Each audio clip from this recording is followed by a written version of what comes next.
मोर्चा आज आयोजित केला आहे. तर खरं तर परवाची जी गोष्ट घडली ती घाणेरडी पद्धतीची गोष्ट होती.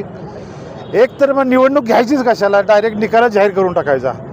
हे उमेदवारांना मतदान करायचा अधिकार असताना देखील प्रशासनाचा बळ वापरून अधिकार त्यांचा हिरवून घेतला. एक सर्व पक्ष आम्ही आज जमलेलो आहे त्याचा निषेध करण्यासाठी. आणि आमची सर्व पक्षांची तर्फे एकच मागणी आहे.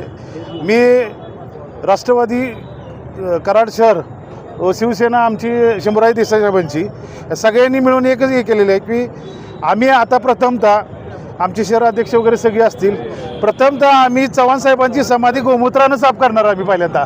कारण तिथं येऊन त्यांनी जे म्हणजे पुष्पचक्र अर्पण केलं आहे हे ॲक्च्युली यशवंत विचाराच्या विरोधातली सगळी लोक आहेत.